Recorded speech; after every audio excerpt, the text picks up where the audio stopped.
All right, so welcome today. Good morning, good afternoon, good evening.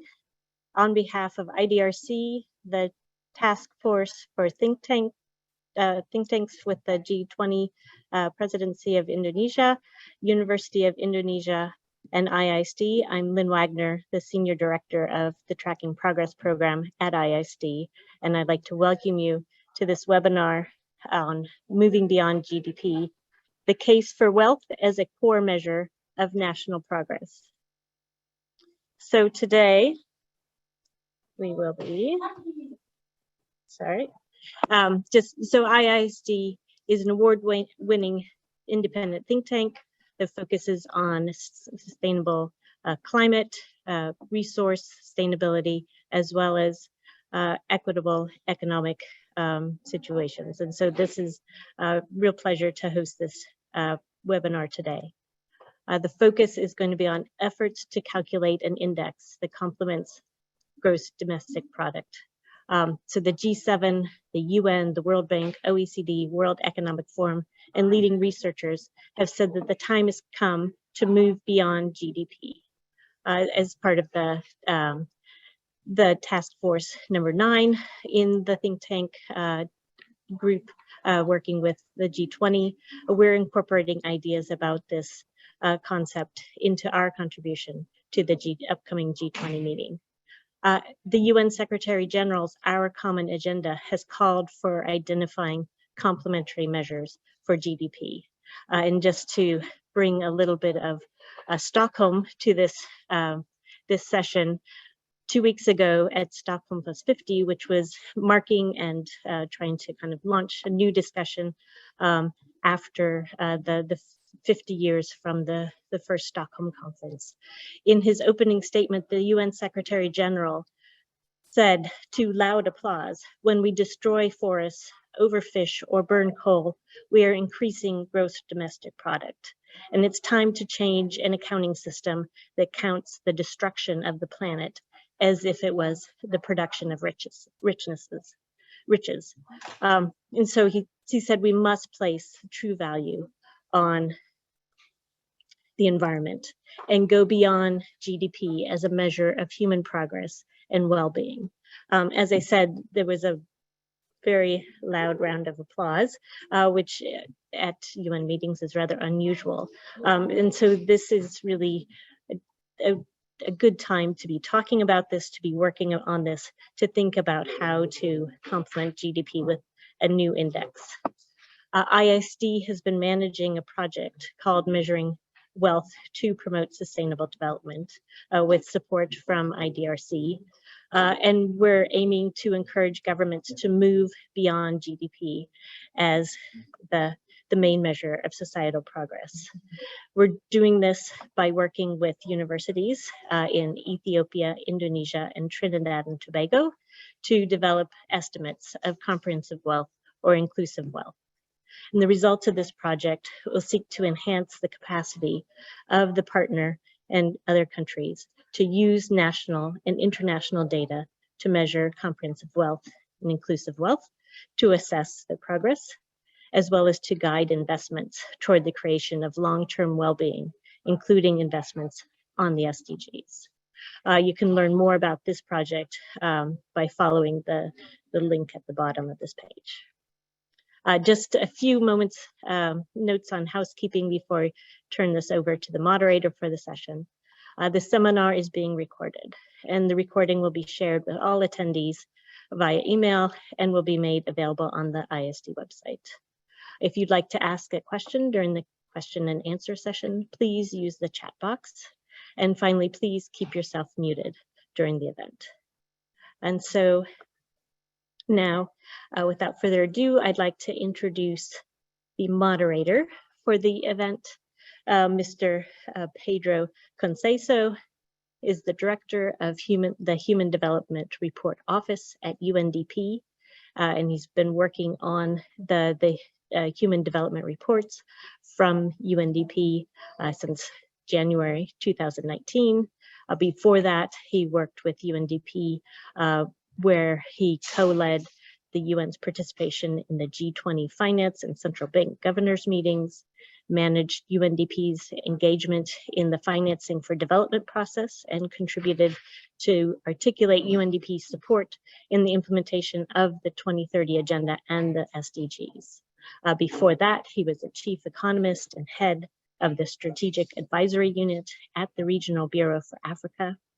And prior to that, he worked as the director of the Office of Development Studies, and through that work contributed to books studying the financing of development and global public goods. So with that, I'd like to turn it over to you, Pedro. Thank you, Lynn. It's a great pleasure for me to be moderating this event today. Coming to you from the Human Development Report Office, it's natural to have an affinity with the topic that's bringing us together today, this aspiration to move beyond GDP, which has animated a lot of the work in the Human Development Report Office for over 30 years. And that's why you introduced indices such as the Human Development Index or the Multidimensional Poverty Index, based on the premise that it's crucial to have a plural view of the information that we rely upon to assess different dimensions of what progress is and what matters to people, because people care about many things in their lives. And we do share the view that the GDP, gross domestic product, does a poor job in many dimensions that matter to people. One of the key shortcomings of gross domestic product is that it measures flows of income, which is something that we cannot bequest to the future. And so it makes it very inadequate to measure or even think about anything related to sustainability. And an intuitive alternative way of thinking about sustainability is by referring to the assets that are left from one generation to the next. Intuitively, if every generation left to the next one assets as good as those that it inherited, we would be assured that the future would be preserved. And this is, in a sense, the aspiration of wealth accounting, is to try to put forward a comprehensive measure of wealth that combines all the assets that matter to people. And this has a great appeal, in particular, to assess sustainability. There are different ways of thinking about sustainability. We can perhaps discuss these different approaches in the debate. But one is particularly focused on the idea of ensuring that intergenerational welfare at least does not decrease. And there's a very powerful theoretical result by Dasgupta and Mahler that has shown that an equivalence between changes in welfare and changes in wealth. So this provides a very strong conceptual and analytical foundation to argue for the relevance and the preservation of wealth. And now there are some difficulties with implementing this theoretical and analytical approach in practice. One has to do with the idea or the demand when we think of intergenerational welfare to make judgments about the future. Another is how do we bring together all the assets that matter to people in an integrated way that is meaningful. But these are not, in my view, unsurmountable difficulties. I think it's less that we don't know what to do and more about coming together to invest energy and coordinate efforts to get it done, to get to measures of comprehensive wealth that can be used by the public and by policymakers. And I think that's what brings us together today. And to start us off, we will first hear from Diane Coyle. Diane is the Bennett Professor of Public Policy at Cambridge University. and she has been a long-standing leader in the academic and policy debates about going beyond GDP. She wrote a wonderful short book called GDP, An Affectionate History. And more recently, another wonderful book, even though not as short, called Cogs and Monsters, What Economics Is and What Should Be. Diane, over to you for the keynote lecture to get us started. Pedro, thank you for that introduction, and let me expand on some of the issues that you set out so clearly there. It's a great pleasure and honor to be here today, taking part in this discussion. So hello, everybody. The question about beyond GDP is actually a very long-standing debate. It goes back at least to the 1950s and the origins of the system of national accounts and GDP measurement that we use now. There was more debate in the 1970s with the publication of the Limits to Growth, and in the 1980s with the publication of Our Common Future. And then most recently, in 2009, with the publication of the report by Amartya Sen, Joseph Stiglitz, and Jean-Paul Fitoussi, all setting out a really powerful case for thinking about what GDP does not measure, what it's missing, and what that omission leads us to do in terms of policies and how we direct our societies and how we direct economic and social development. There has been some progress, and one real milestone was reached last year, March 2021, when the United Nations formally adopted the structures of the system of economic environmental accounting. And I suppose the loss of natural capital in our world, the effects of climate change, loss of biodiversity have become too much to ignore, too pressing a problem for us to ignore them. And so that, I think, was a key step and a real contribution to the momentum that exists now around this discussion about beyond GDP. But it's insufficient as yet, and Pedro was hinting at this in his opening remarks. Because the case for beyond GDP, I think, has been clearly won in terms of natural capital, climate, biodiversity, and so on. But there are other inadequacies in the measurement framework, and we want to think about all of those when we're thinking about what does beyond GDP mean. And to plug my book again, GDP is Brief but Affectionate History, it's a measure that has served us well in some ways.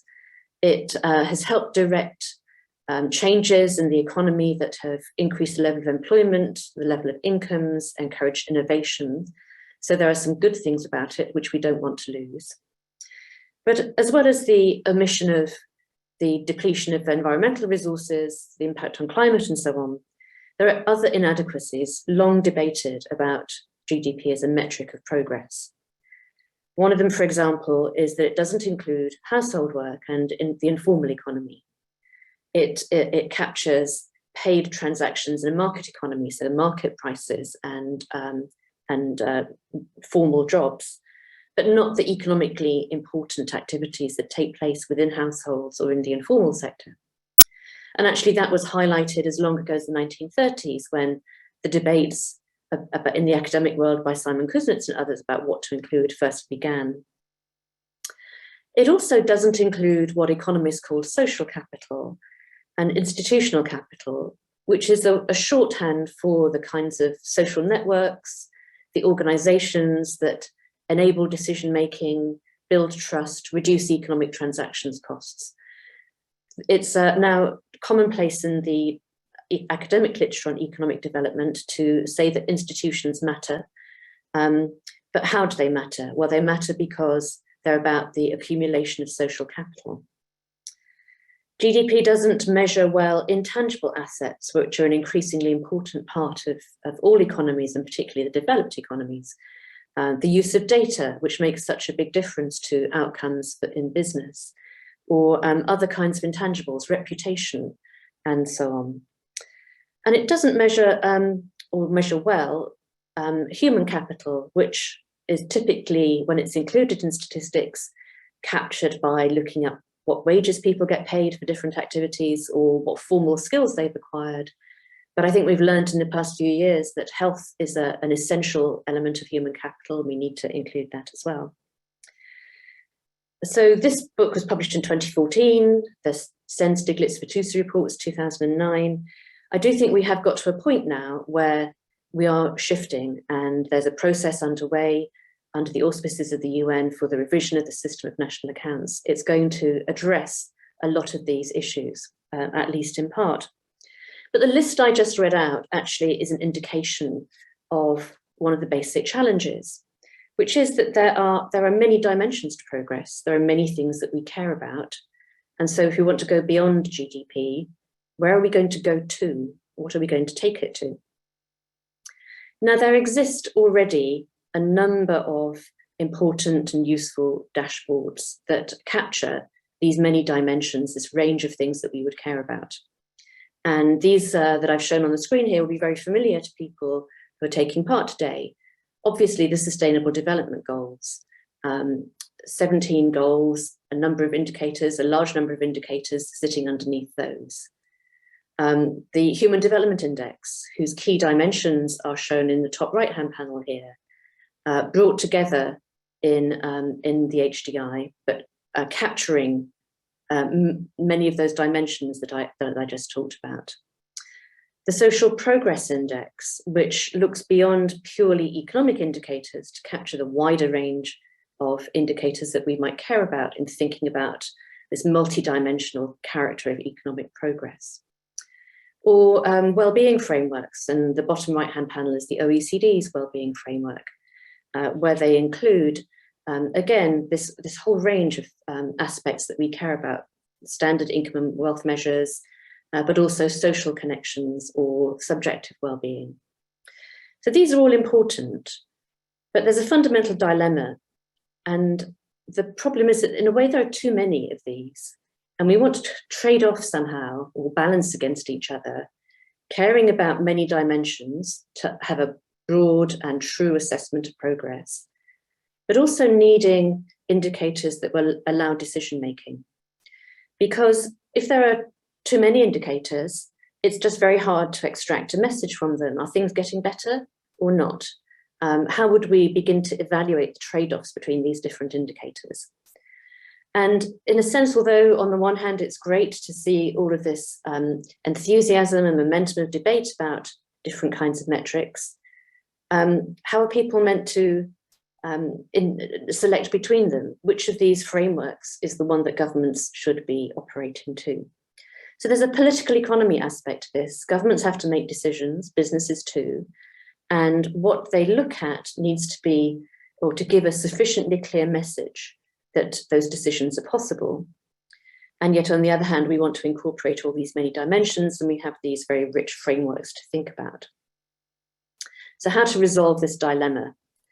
And the bottom right-hand panel and the bottom part of that is gives the clue about why inclusive wealth is an important part of the answer. And it gives us a framework for thinking about where to place all of these different measures in coming to an assessment of whether progress and economic and social development are taking place or not. My colleague Partha Dasgupta here at Cambridge published a review of biodiversity, but actually setting out a wonderful single framework to help us resolve this dilemma, to bring together a balance between wanting to take count of many dimensions, but needing a framework to think about how do we understand which direction we're going in, are things improving or not. Inclusive wealth, I'm sure most people know what's meant by the term if you've been taking part in this debate, but it's a term for the breadth of assets, the assets that can be accumulated over time, we invest in over time, we maintain, we fill in for depreciation, and in turn, over time, they give us the services that we need to enjoy income and consumption in each period. It's like a balance sheet for the economy. Just as companies have balance sheets, the economy needs its balance sheet as well. And the comprehensive or inclusive term there is a way of signaling the importance of taking account of all of these dimensions that we were talking about.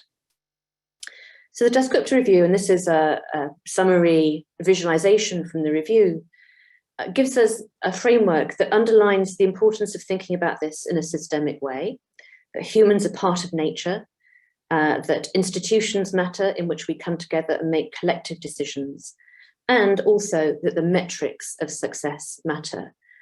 We should adopt inclusive wealth as the measure of success. We can look at the assets separately and we can bring them together in a single index. We have a very rigorous economic framework for thinking about the trade-offs between the different types of asset and the services that they provide. This is something that appeals to economists and statisticians because it's theoretically very rigorous. As Pedro said in his introduction, if inclusive wealth increases, we can definitively conclude that economic welfare is increasing. And it's a framework for helping decision making as well. So if inclusive wealth rises, then we know that we're going in the right direction as a society. Now, there are different ways of classifying inclusive wealth. As well as having a single index, we want to think about the components.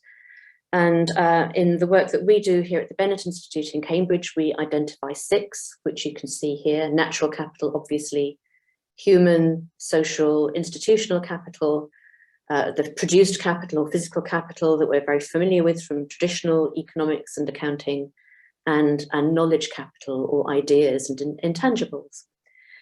But there are different ways of thinking about these different classifications, and you can identify some of these as embodied assets and some as enabling assets. We might want to think about other types of assets too that don't obviously fit in here, such as cultural and heritage assets, which is something I'm doing work on at the moment. So there are open questions about the classifications, but that's just as true in the current framework for GDP anyway. We've got ongoing debates about how best to classify different kinds of activity in terms of occupations or sectors, or what's included inside that boundary of GDP measurement. So nothing different about inclusive wealth there. It's not a new problem. So I've said that this framework is a rigorous one, it's systemic, it captures both the many dimensions that we might care about in economic progress, and it also gives us a single framework for thinking about decision-making and informing policy. So those already, in my mind, are very strong arguments for using an inclusive wealth approach. But there are many others, and I think the key one that we've already heard about is about embedding sustainability. And that's the point about a balance sheet or about thinking about assets or wealth at all. And the reason is that the value of any asset will depend on the services that you're going to get from it. Just as stock market valuations of companies depend on expectations about their future earnings and actually can change very suddenly if there's news about a new innovation or some bad news about company prospects. But the value now depends on what happens in future. And that's really important if you care about sustainability. It's absolutely at the core of the inclusive wealth approach. It also means that we can think about the separate components as a portfolio and the way that the different assets interact with each other. If you're a government thinking about investing in some produced assets, such as flood defences because of climate change, then this framework means that you can think about that alongside thinking about investing in green assets. Is it better to pour concrete to build flood defences, or to create wetlands, or to replant trees upstream? We can think about the way that investing in social capital affects natural capital. What are the ways in which social interactions and institutions operate, whether it's national government or something much more local, and how does that affect the decisions that are made about investing in natural assets, or rather not depleting natural assets? And so thinking about these correlations, thinking about inclusive wealth as a portfolio is really important, both in terms of getting a higher return on investments that are made by individuals or businesses or governments, but also in understanding the unintended consequences of events, because all of these are linked together in the system. So think about it as a portfolio. As I mentioned, it also enables us to think about the many dimensions of progress that we might care about. And we want to think about all of those. We would like them all to go in the same direction. Sometimes they don't. Sometimes there are trade-offs. But decision makers always have to decide yes or no. Will they go ahead with an investment or not, or a decision or not? So we can, to some extent, resolve that dilemma that I described earlier. The Inclusive Wealth Framework also builds on decades of economic and statistical insights. Actually, we have a lot of the tools that are needed already to implement this. It isn't dangerous radical change. We can get a lot of buy-in, a lot of consensus about incorporating inclusive wealth measures in the accounting frameworks, and this is starting to happen through the ongoing process now. And then finally, and one that's really important for me in talking about this with the UK government and local authorities here, is having a positive frame for decisions. Because very often in policy, when times are hard, we have a deficit model for thinking about making decisions. It's always about the budget is constrained, we don't have enough money to do what we want, how are we going to deal with this, how are we going to cut the services? Actually thinking about assets can take you to a more positive frame, which is, this is the environment in which we find ourselves. What are the assets we have available to make the most of it and deliver better outcomes for our people? So this positive framework, I think, is a really important, again, political economy aspect of the Inclusive Wealth Framework. Now, it's not without its challenges, because we need to develop a full accounting framework. Accounting frameworks have to be comprehensive, include everything that matters. They have to have classifications that don't overlap and are consistent with each other and not double counting. There are real challenges in valuing all of the assets that you want to include in comprehensive wealth, because we don't want to use market prices to make the valuations. For example, in natural capital, we want to make sure that we take account of the full social cost of carbon or biodiversity loss or any other externalities in valuing those natural assets. And so there's work for economists to do there in developing those methods. There's a lot of data collection needed. Progress has been made on natural capital, but that needs to be much more granular, below national, below regional level. And we're further behind, I would say, on some of the other kinds of assets that we need to think about. And also thinking about what's the right geographic scope, and what about the global spillovers, the international spillovers in developing these kinds of metrics. So it will take time, but I'm really encouraged by the momentum that I now see developing in moving towards an inclusive wealth framework. And the issue for me is really about how much do we care about the future. I've shown you this image. It's the public library in Manchester in the UK. It's my home city.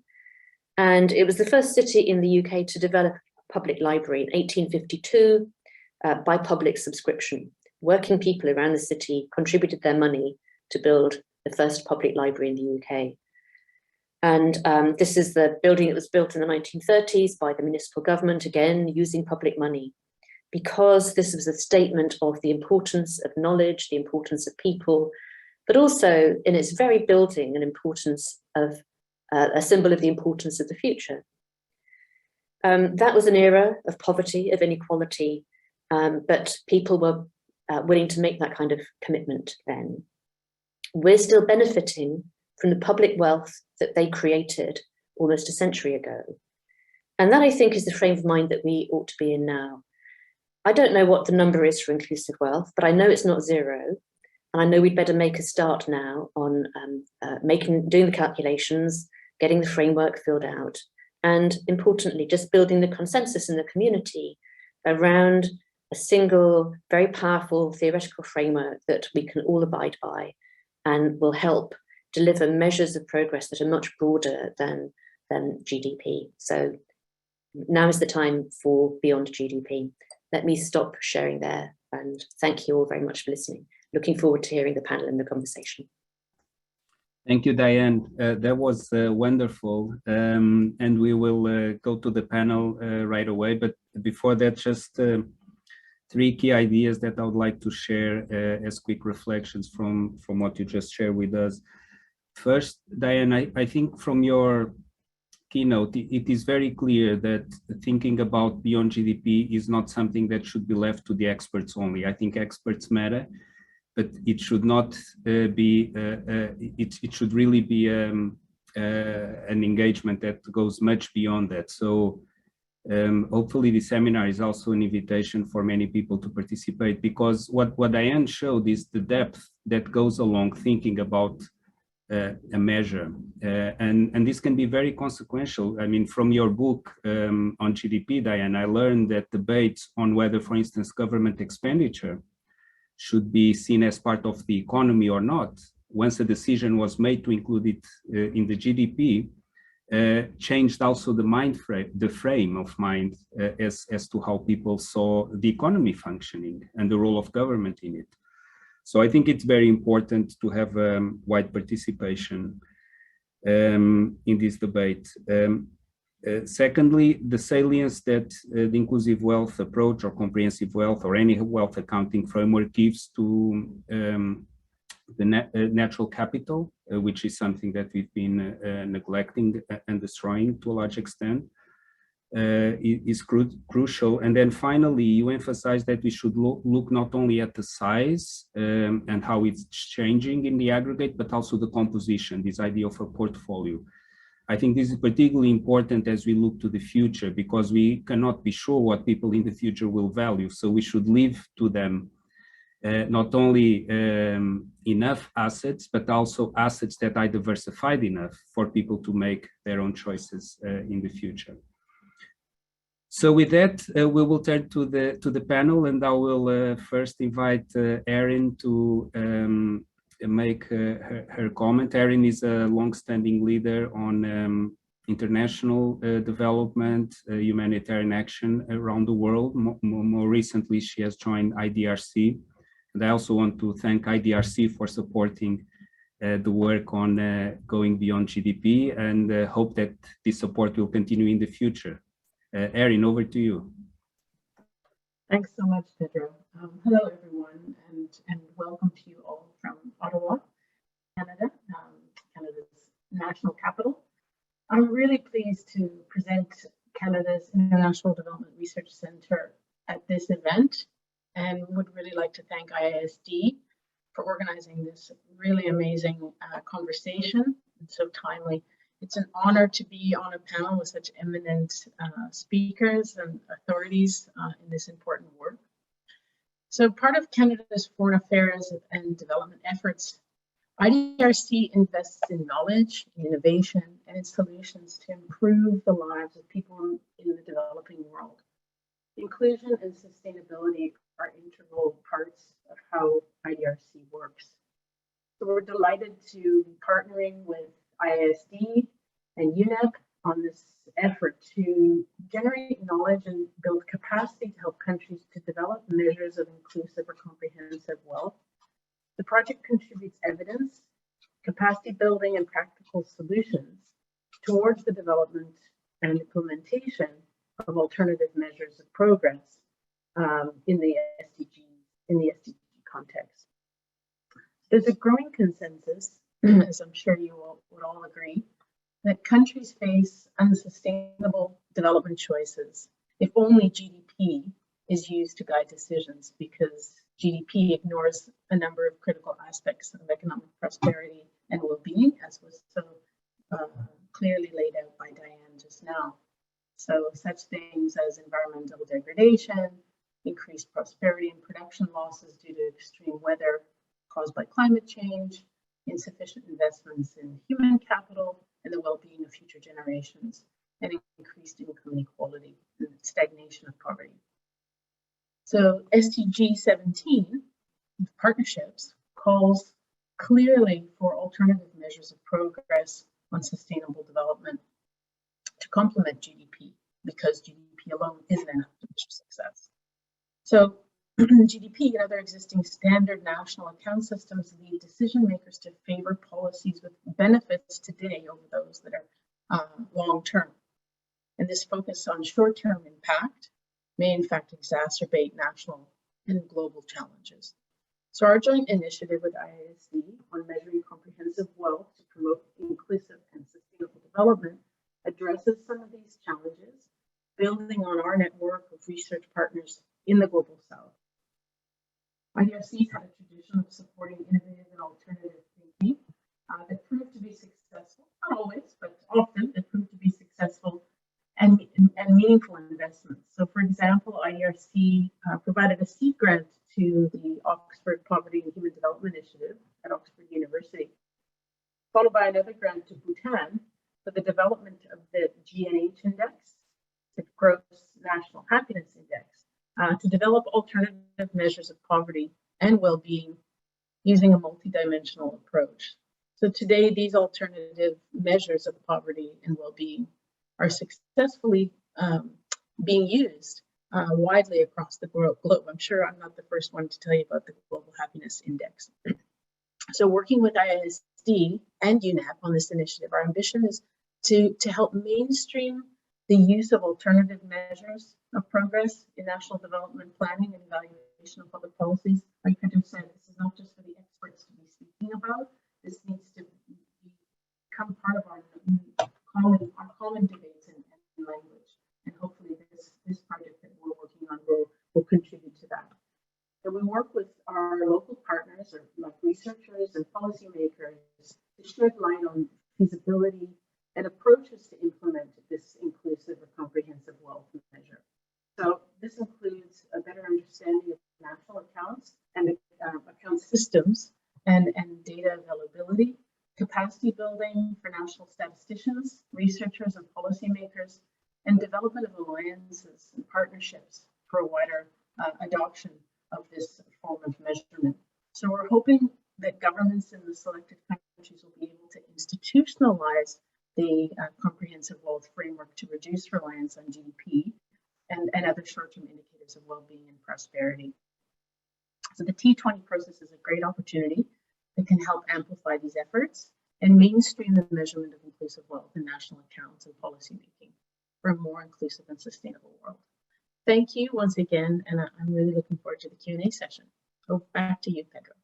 Thank you so much, Erin. We're having a little problem with the sound, so maybe our colleagues can look into it so that in the next time you participate, we have that sorted. But Erin, thank you so much. And again, I want to thank IDRC support to this agenda, which reinforces the point I made earlier. Again, this is not something that should be left to experts because it's too important. So it really requires wide engagement, and the IDRC support in enabling that has been key. You mentioned also the T20, and I'm delighted to invite Pak Bambang to comment on Diane's keynote. Pak Bambang, I don't think needs much introduction.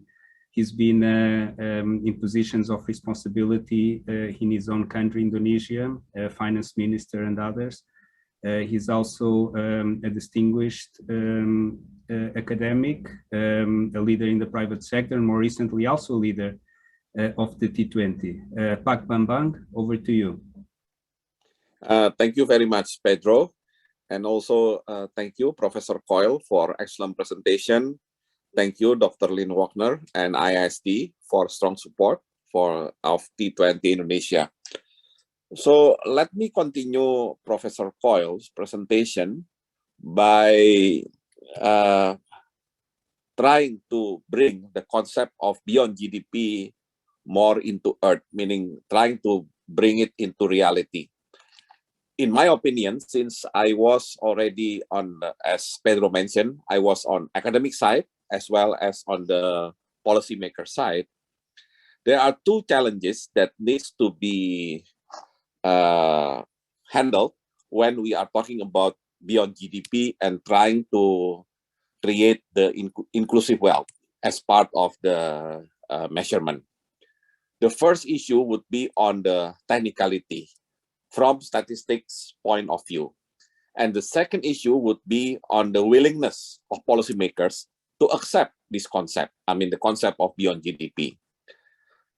In the case of statistics, of course, we know that GDP is not perfect, but GDP is now widely available and usually used to be the indicators to compare so-called performance of one country, economic performance of one country over another. And then if we look at the technicality to get the GDP itself, of course, for example, in the case of Indonesia, GDP, at least at nationwide, usually is readily available like 1 quarter after the time of measurement. So for example, if we would like to know the GDP of the first quarter, then the data, the information will be available on the second quarter. Of course, there are 1 or 2 months lag between the time of measurement and the result of the calculation. It shows that even for the case of GDP, that's supposed to be the basic, there are still a problem from the statistic office. And don't forget, when we are talking about GDP, we usually, at least in the case of the developing countries or less developed countries, there are issues with underground economy and informal economy. Usually those two are not part of the GDP. So that's why sometimes GDP is so-called represented and doesn't really reflect the economic performance of a country. But of course, we know that there are efforts to improve not only GDP calculation, but also trying to bring GDP into more local and income. Why I said local income? Because usually we trying to, after we get the GDP, we are trying to find the GNP, the gross national product, to make sure what will be the nation productivity in economic performance. And then to make it into more local and to the income, then GNP will be translated into GNI, gross national income. And when we have gross national income per capita, at least in my opinion, in the current situation, that will be maybe the best indicator to reflect the so-called the wealth of nation, at least for now. I mean, with all the limitation.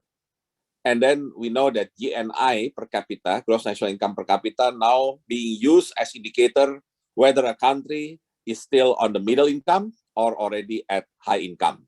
Not GDP per capita, but GNI per capita. But to get GNI per capita itself, at least in the Indonesian case, the Indonesian Statistic Office have difficulty. I mean, they need some time to find out what will be the GNI per capita after they got all the data on the GDP. So it means the time lag of getting GNI per capita, which is better indicator, is already a long one. So if we look to if we look to the beyond GDP, then certainly I agree with Professor Coyle and also the previous panelists that we need some kind of training and also improvement. I think radical improvement of statistic office everywhere in the world to cope with the needs of the beyond GDP. Because without good calculation, then of course the idea of beyond GDP will be just the idea without the realization. On the willingness of policymakers, of course, this is maybe the tough one. I suspect even countries like Indonesia that in the beginning of our economy, exploiting much of our natural resources, then I cannot imagine that suddenly the GDP Indonesia becomes shrinking, quote unquote, because we trying to include, for example, the natural capital calculation into the Indonesian GDP.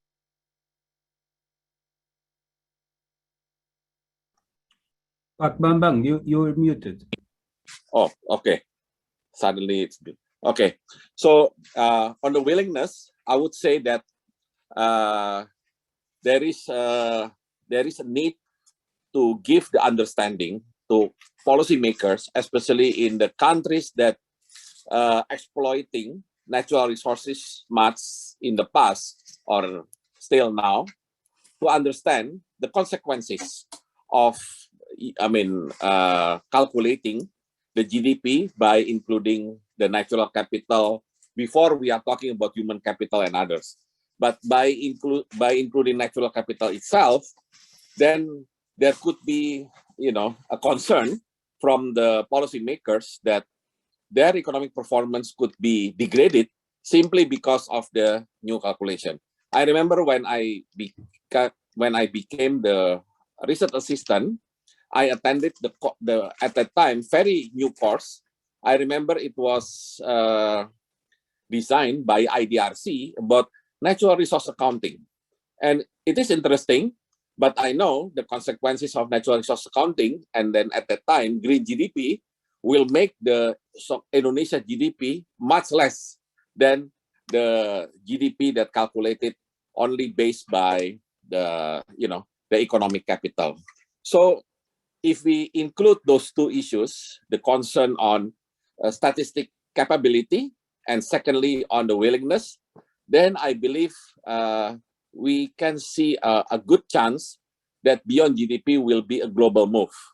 But without those two prerequisites, I don't think it will be easy, to simply go beyond GDP. So I hope my contribution could give enlightenment on the issues of doability, of translating the very nice concept of Beyond GDP into reality, accepted by everybody, especially by the policymakers in democratic countries. Thank you very much. Thank you, Pak Bambang. And that last point was, hopefully we'll discuss it in the panel, but I see it as a double-edged sword in a sense, because it shows the power of indicators, that what we conceive as economic performance today is framed by the measures, the metrics that we have. And so there is reluctance to change those metrics because that would have implications on how economic performance is portrayed. But at the same time, we do know that our behavior collectively is not taking us in the right direction. So there is the other side of the sword. There is hope also in doing something decisive, in helping to shift the minds not only of the policymakers, but of the public. I come back to this point about the importance of having a broad constituency of support around this agenda. And with that, maybe Pushpam can also comment on this in this comment. It's my great pleasure to ask Pushpam to join the discussion. Pushpam has been leading the work on inclusive wealth at UNEP, a good colleague, a good friend. Pushpam, over to you. Thank you, Pedro. Can you hear me? Yes. Excellent. Thanks ISD to organize this, and also thanks to IDRC to support this work.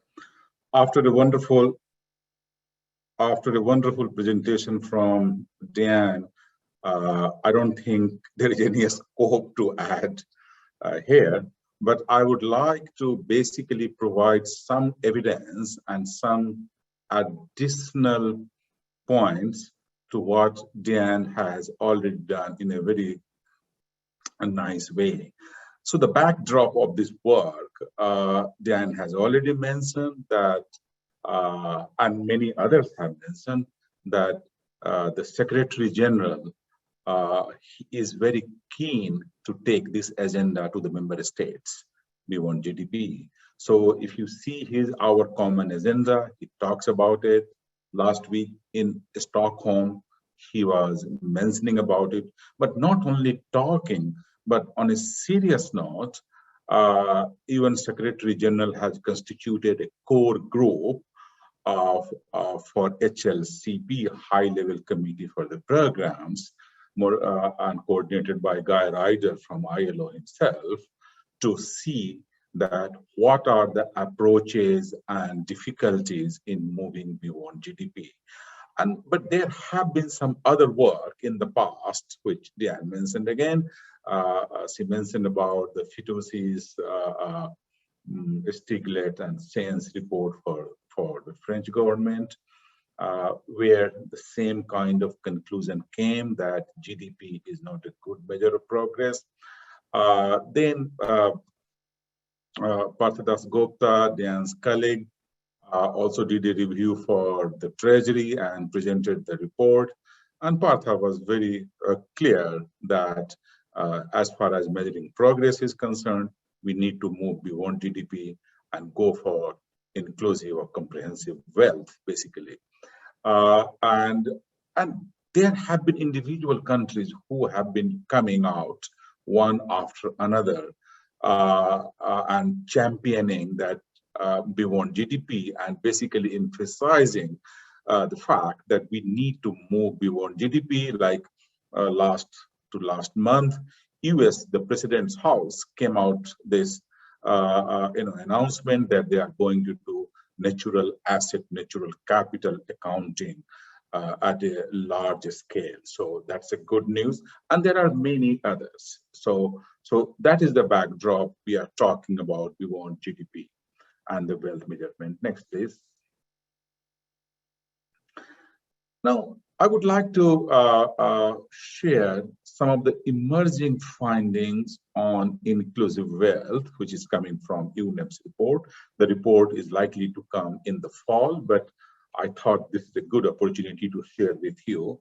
If you see the 163 countries, 163, for 1992 to 2019, for which the data is available, and you have GDP per capita, you have inclusive wealth per capita. By the way, in this inclusive wealth, there are three types of capital: produced or manufactured capital, normal capital, I mean, the machine building equipment, so on and so forth, human capital, that is education plus health, and natural capital, renewable, non-renewable, both. And then, of course, we have not gone for exchange price or transaction price, but the physical quantity of natural capital and other capitals have been evaluated or valued with the help of accounting or shadow price. So that is the basis. And then when we see the inclusive wealth per capita, human capital per capita, natural capital per capita, and inclusive wealth per capita, of course, GDP per capita, this diagram tells you two interesting stories. Number one, that of course, inclusive wealth per capita is lower than the GDP per capita. The rate of growth of inclusive wealth per capita is lower than the rate of growth of GDP per capita. So that is one. That means that somewhere we are mixing income with wealth. Simon Kuznets long back said that that is a bad economics when you mix up wealth with income. Second, that natural capital per capita is the only capital which is on continuous decline for the period. Again, this is an average number for all types of natural capital, but it gives you some sense that that is on decline. And of course, that shows that there is a trade-off here, because natural capital per capita is on decline, while the other types of capital are on rise. So there is a trade-off, and it is important for the policymakers to know the trade-off. For two reasons: they can take a considered view which way they want to move. Second, they can also see that whether substitution of one capital for another capital is possible or how tenable they are. Next, please. So, of course, in her keynote address, Diane has been very, very eloquent and talking about why we need inclusive wealth and why they matter. Just 4 points here. That wealth statistics can track the triple planetary crisis, what we spoke at length in Stockholm +50 last week, whether it is climate, we know we are not going to reach 1.5 degrees Celsius as agreed in Paris. Even the fact is that we might touch 3.5, but that is another story. But the story is that you need a statistics or a compass of economic progress that can reflect how bad or good we are doing, and wealth seems to do that. Similarly, for biodiversity, IPBES comes out with statistics like 1 million species are under risk of extinction. And of course, we are in pandemic still, and that has happened because the way we have used wildlife, the habitat. If we have a natural capital statistics in a good shape, arrived not from the market price but from the accounting price, that can be captured with the wealth statistics.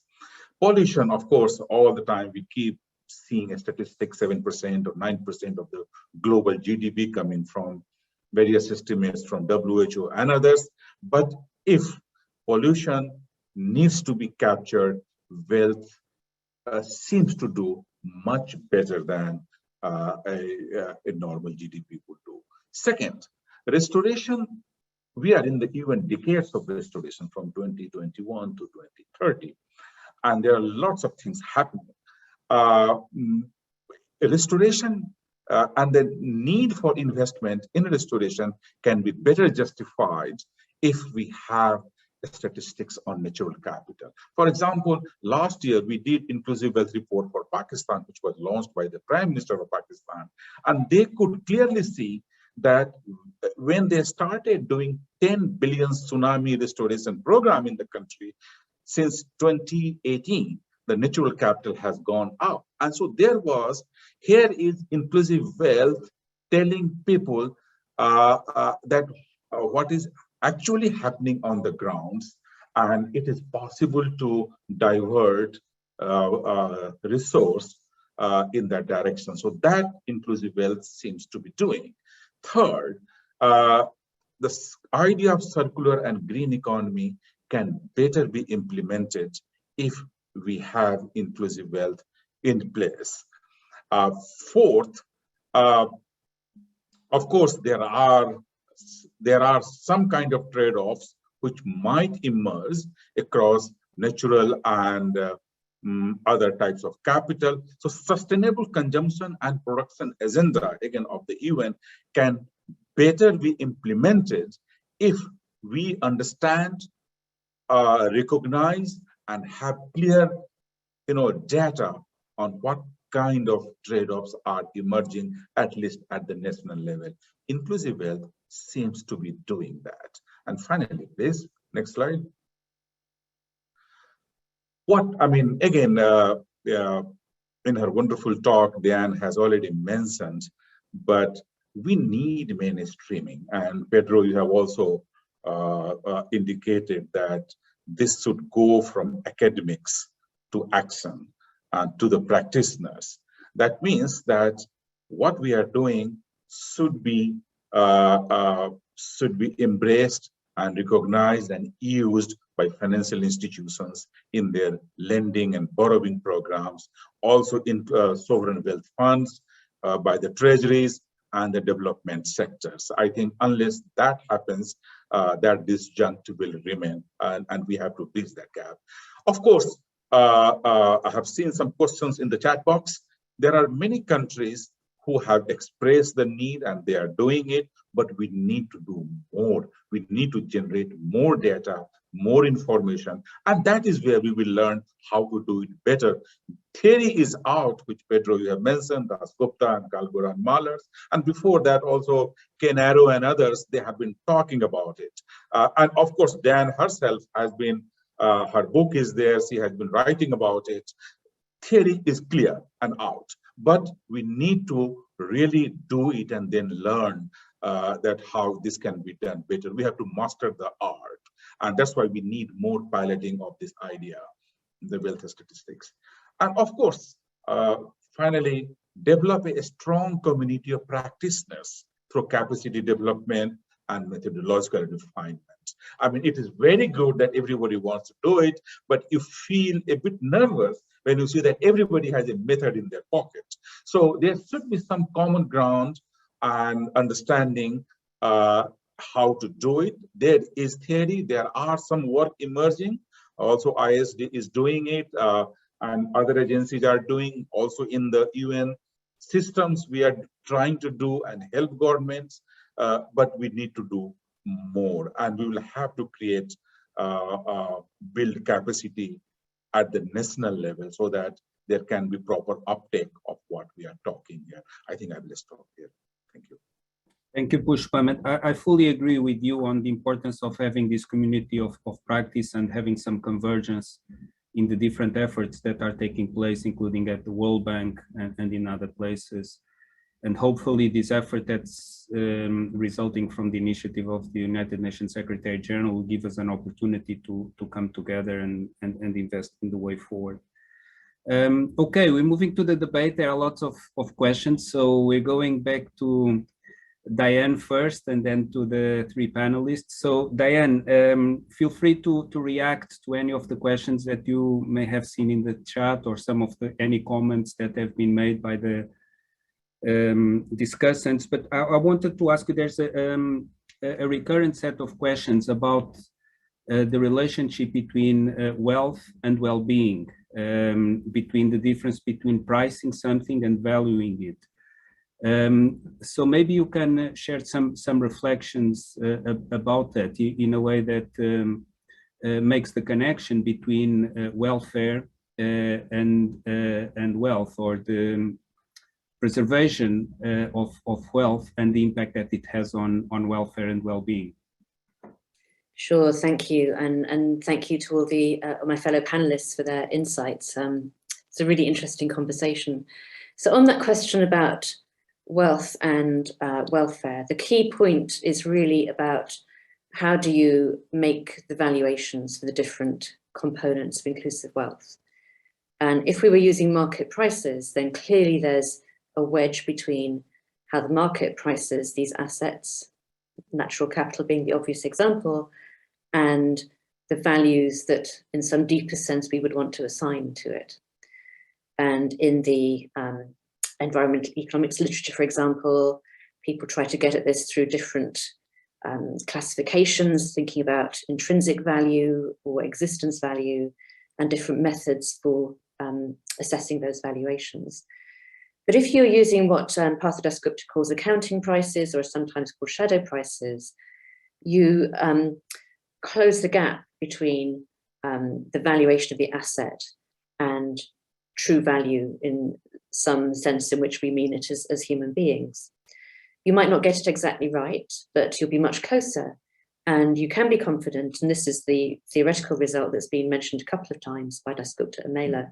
You can show that if inclusive wealth increases, then welfare is increasing too, well-being is increasing too. So the two move in lockstep, and we close a lot of that gap between what we truly value and how we're measuring it in the metrics that we use for policy decisions. If I may, I'll just comment on something that's come up in a couple of the questions and also some of the panel comments about the what I would call the political economy of getting change. And I think probably Pak Bambang expressed this most directly. You do have to get policymakers to buy in, or push them, you've got to mainstream this. So engaging with treasuries and ministries and central banks is really important.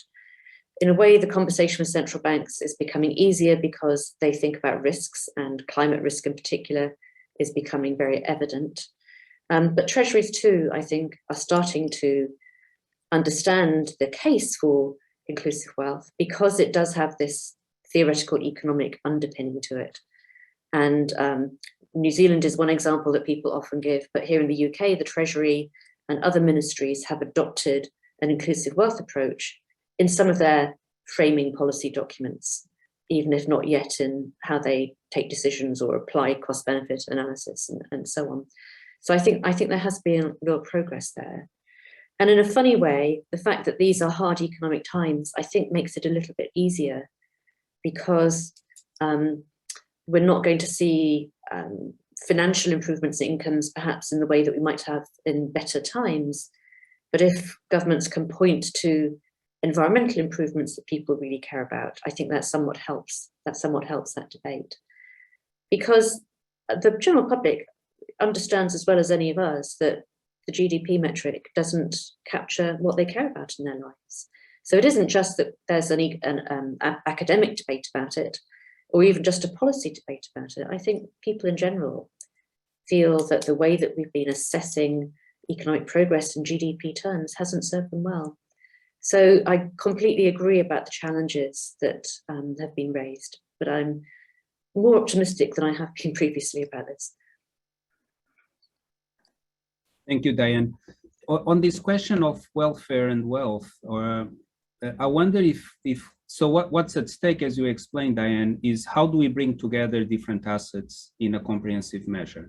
So what are the weights that we assign to the different assets? If we had only one asset, a fungible asset, it wouldn't be a problem. But we have many different assets that matter. We have factories, we have roads, we have forests, we have the oceans.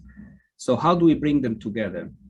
To bring them together, we need weights based on the welfare, on the judgment that people make about the importance that they assign to these different assets. So the prices, I wonder here if nomenclature is a problem, because yes, they are formally in economics prices, shadow prices, not market prices, as you explained. But maybe there could be some way of conveying in a more compelling way the meaning of these weights that are used to aggregate wealth as a way to get more buy-in from the public, especially from parts of the public that react negatively to ideas of putting a price on nature. But maybe other colleagues can comment on this point as well. Erin, maybe I could ask you to reflect further on the point that Diane has already started to address on how to get buy-in from policymakers, which Pak Bambang put on the agenda.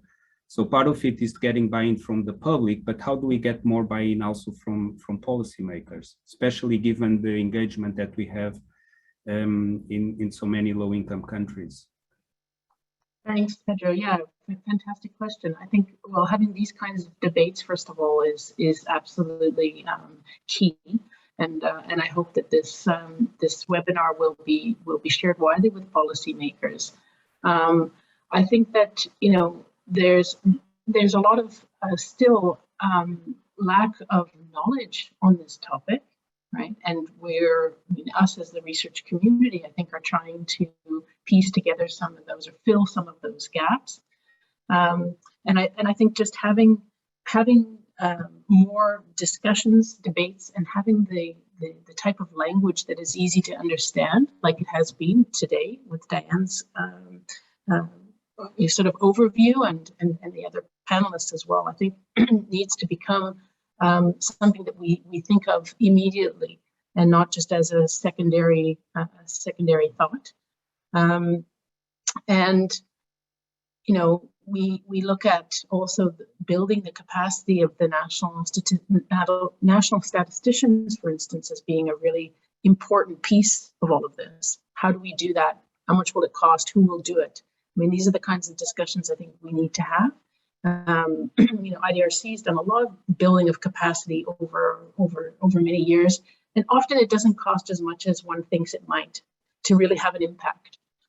So I think we'll continue to look at that with ISD and with UNEP, and I'm sure that there are many ways that are not so costly that will get this to become much more of an accepted opportunity and goal. Thanks. Thank you, Erin.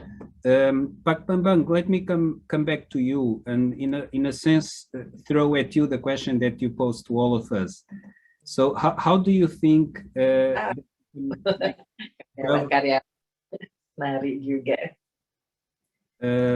legislative bodies, and other stakeholders, including statistical agencies, how can we bring all of these communities together to encourage further development and use of measures of wealth as a basis for policy making? Yeah, okay. Pedro, I believe the SDG may be the key to make sure that Beyond GDP could be a reality or a mainstream, basically, in any policy. Why SDG? Because when you are talking about SDG, you are talking about three aspects of sustainability: economic sustainability, social sustainability, and environmental sustainability. And of course, when you are talking about just GDP, then it is more on economic sustainability. And unfortunately, because the economic performance might be the easiest to calculate and to identify, then everybody just focus on the GDP. But when you are talking about SDG, then you cannot just focus on economic sustainability, because then you will be behind on social and environmental sustainability.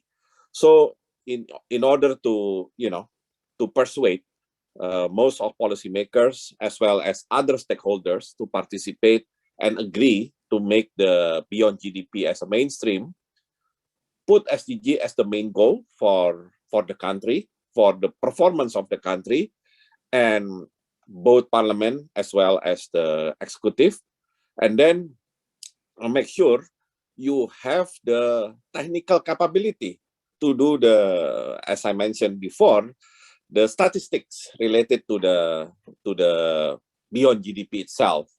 And then certainly statistic will help, because then people can rightly identify what will be the issues and what will be the indicators that will be useful. Since you are the Director of Human Development, I remember I always follow your indicator, SDI, when I was Minister of Planning. But unfortunately, maybe I'm the only minister who cares so much about the SDI. Other ministers will focus mostly on their sectors and usually on the GDP. So at the end of the day, you need to come up with strong argument that if we use this certain indicator, that will create opportunity to improve the welfare of the people. I think SDG is the way, is the comprehensive way to improve the people's welfare. Thank you. Thank you, Pak Bambang, and thank you for paying attention to our indicators, to the human development. By the way, I should tell you that, so as Diane mentioned, the Human Development Index has 3 dimensions: one that assesses standards of living, education, and health. But for the standards of living, we actually use growth national income, not growth domestic product, as you advocated. Pushpam, let me come to you and ask you to comment on the point that Pak Bambang made on the using the SDGs framework and the 2030 Agenda for Sustainable Development as the way, perhaps as the motivating driver or force to push this agenda forward. So how do you see the connections between inclusive wealth and the 2030 Agenda and the SDGs? Are we talking about competing paradigms here? Do they complement each other? Do they support one another? And if so, in what way?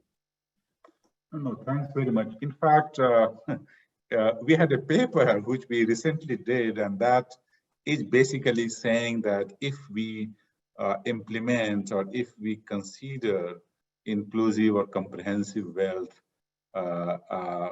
I think we have chance to succeed better in tracking sustainable development goals attainment. So we have basically shown that different goals, indicators, and targets, how they are measured or tracked down better with the help of the wealth. So I think there is a good synergy there. And I think if we move beyond GDP, focus on the wealth statistics, I think we will be better off in handling SDG at the national level. So that is the short answer. I can send the papers in the chat box. Thank you, Pushpam. I think it would be a good idea to share with colleagues the paper. So I would like to ask reactions from a contribution that Rob Smith has made in the chat. He says that one of the reasons why the GDP was successful is that it's a number, and now we need another number to sort of replace and dethrone GDP. Do you agree with this perspective, or do you think that we need a plurality of numbers, or perhaps something in between? Diane? It's a really tough question, actually. I mean, obviously, the single number has been very powerful because policymakers want to know, should I do this or not? Is this going to make things better or not? And you need a single number to answer the question in a way. And so we better come up with a better number than GDP. I think of it as being like a technical standard, like what voltage do you run your electricity system, or what side of the road do you drive on? And you've got to get enough people agreeing to the switch at the same time that it can happen. And then we can replace a not very good number with a somewhat better number. But having said that, we clearly need to take account of these different dimensions that I spoke of and others have spoken of. And I wonder if the good analogy is a car dashboard, where you're mainly looking at one indicator, the speed you're driving at, but there are a few others that you can take account of. So could we think about using a certain number of inclusive wealth assets and turning those into a useful dashboard that you can keep an eye on at the same time as having the single number? So that's the kind of thing that we're wrestling with, but I think it's a pretty fundamental dilemma. There's a new follow-up question just popped up in the chat about, isn't gross national happiness a better number? And obviously, some people think so. I'm not at all persuaded about that, partly because if you go to different levels of aggregation, the things that people say affects their happiness, it varies a great deal from the kinds of things that get measured in the national surveys. So it's highly varied. But also this point about getting buy-in and mainstreaming, the merit of inclusive wealth is not only its theoretical, very tight movement alongside changes in economic welfare, which correspond to happiness, it's that you get treasuries buying into it. We're not going to get change if we carry on talking about things that don't appeal to the mainstream in some way. So I'm much more sold on inclusive wealth and gross national happiness. Thank you, Diane. Maybe we can get the reactions on this point. And there was another important question that popped in the chat that we can leave for the next round, which is, how do we account for inequality or asymmetries in the distribution of wealth? Erin, first, do you have a view on this? Is it better to have a number, or it's better to have multiple numbers? I mean, what you suggested, Diane, in a way, it's what the OECD has been advocating for. So there's a set of indicators to measure current well-being, and a set of indicators that is looking more at future well-being. So is it possible to basically have an indicator that combines the speed of the car and how much fuel it is, or it's better to have the two as separate indicators in a sense? Erin, over to you. Thanks, and hopefully you can hear me better. Well, I would say, one of the indicators we need to look at, I don't know if you want to call it the oil gauge or whatever, but it's the gender dynamics of all of this. And macroeconomic policies to date have really paid scant attention to gender issues, and so they haven't been conducive to the achievement of gender equality. We see that by so many issues, including the care crisis that we're under, that was exacerbated by COVID-19. So that for me needs to be one of front and center indicator if we want any kind of inclusivity. That's That's what I would say just for now. Thank you, Erin. Pak Bang Bang, speed and fuel separate, or should we bring them together? How do we deal with inequality? Yeah, if we are trying to be consistent with my proposal about having SDGs as the main goal, again, I would like to classify, to classify SDG into three main purpose. The economic sustainability, social sustainability, and environmental sustainability. So I really hope that there could be like one so-called the representation of calculation for each of the sustainability. So let's say economic sustainability could be represented by GDP, but it's not the GDP that we know today, but more, for example, maybe gross national income would be better. And then social sustainability. Then we need to find out like the one that you are working on, the Human Development Index could be one of the candidates. Of course, the income part could be there or could be part of the economic sustainability. And environmental sustainability. And I remember in the past, there has been effort to make the green GDP. So this green GDP could be like representation of the environmental sustainability. So instead of answering whether it's a single or multiple, I would say not really a single, it's a multiple, but maybe not more than three, which represent economic, social, and environmental. And regarding inequality, don't forget, it's already there in SDGs, one of the goals. So we don't have to worry about that, but the challenge is how to, how to include the inequality. I believe it will be more appropriate in the social sustainability.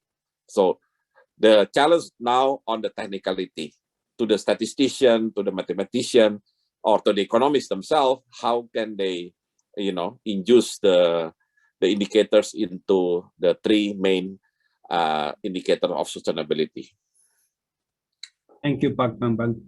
Pushpa, maybe I would ask you this question about how do we deal with inequality. So one way of responding, I guess, would be to say that, for instance, your estimates of inclusive wealth are calculated country by country. So that already illustrates some asymmetry when it comes to changes in wealth. But one of the difficulties, in fact, emphasized by the Dasgupta review is that nature does not have the borders that we humans have put on maps, right? Nature is, and in fact, it's very hard to assign responsibility to damages to individuals by internalizing externalities. It's another argument of the Dasgupta review that called for interventions much more at the level of education, culture. So how do measures of inclusive wealth that are calculated by country account for these challenges? So it's another way of going at the inequality question by looking at the way in which it's sometimes different to divide nature in borders. Yeah, thanks. So three things, Pedro. One, I have also seen some of the questions in the chat box and the general mood or essence of the queries. Of course, the agency would do the estimates of wealth, comprehensive, inclusive. The framework has enough scope to include all types of capitals if we have the data. Like in UNEP's report, we are doing just three, but understand that there are other things which can be added. That is one part.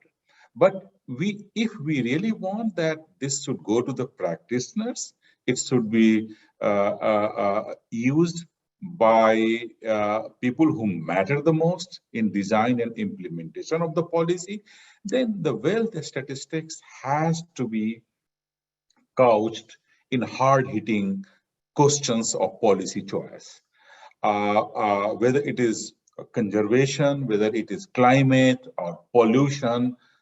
Like one thing we have realized that inclusive wealth or wealth can really enlighten us on the nexus of pollution and human health, which was, of course, through mortality and morbidity routes. And when we were working with some other colleagues and group in WHO, they also thought, aha, this is a good opportunity to use the wealth and show that how rising pollution is causing decline in human capital, of course, if other things are constant. So we have to link it with the hard-hitting policy questions. And that brings to the third issue, which you have just mentioned, poverty, inequality. I mean, everywhere, if we bring wealth, you will see that the narrative changes for good. For example, all the time we use Gini coefficient to measure inequality, but we also know that there are many other measures to measure inequality, like wealth ratio, 20-20 ratio. We know that natural capital is on decline.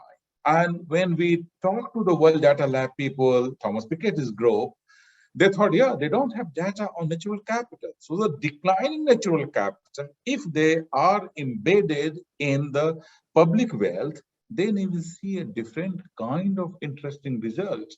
And that will really help the policymakers to design better intervention. So similarly for poverty, I mean, we all know that we are not going to pass income to the next generation. We will be passing wealth to the next generations. So if that is the premise, then we have to see how much wealth the marginal or extreme poor who never see the magic figure of whatever $2.4 or $1.9 a day in their whole life, how much wealth do they have, whether their wealth is declining. So those are some of the things can be done in order to better use wealth statistics for the policy question. Now the issue is that we have to start from somewhere. Wealth can answer many questions, but it will be probably, in my humble opinion, too much to expect that we overload one indicator with answer to all questions. It is true that some of the global public goods, oceanic wave, scenic beauty, the transboundary issues, which we all know, they have different characters. But then there are a lot of other things which have well-defined geomorphological units, like watersheds, like local scenic beauty, or the carbon. Those things can be captured with the help of wealth. Now, transboundary or global public goods, which you have referred to, Das Gupta's review, that is very ambitious, but in the right direction. We have to think that how to correct the terms of trade globally to better reflect the social worth of the public goods, which are happening at the global scale. And a lot of research needs to be done in that direction. But it's a good beginning. It is the right beginning in the right direction, I would say. Thank you, Pushpam.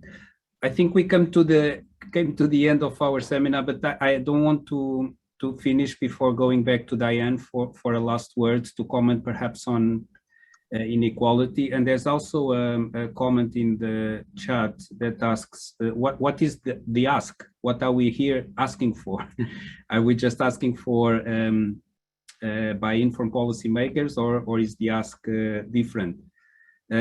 So I pose that question to you, Diane, but by adding that my own ask is that we should come together and find a common framework to think about the future, because measuring wealth in the right way implies making judgments about the future, implies making scenarios about the future. And I think we should come together and find a way of having a common framework that would allow us to do that could then feed into the measurement framework. But that is my own view. Diane, over to you. Thank you. I'll keep it brief. What a fantastic discussion it's been, and what great questions people have been posting. So thank you very much. On inequality, I mean, clearly it matters enormously to how you think about the progress of society, economic welfare. There are some attempts to adjust GDP type metrics for inequality. We need to care about people's access to assets. It's not just that they're there, but who can access them and use them to create the opportunities that they want, and that's what it's all about. So mapping that is a fundamental part of the statistical challenge. And I think the ask is, because we have in this discussion an implicit assumption that the measurement matters, we don't care about how we measure the economy for its own sake. We care because it informs how people make decisions and therefore what kind of economy we have. And so I completely agree with you, Pedro. The ask is that we create a consensus among the experts, among the policymakers and among the public about making this change in how we measure our progress and therefore change the kind of economy we have to make it fairer and more sustainable. Thank you so much, Diane. Thank you, Erin. Thank you, Pak Bambang. Thank you, Pushpam. And on behalf of Lynn, I close the seminar and want to thank all the participants. Thank you.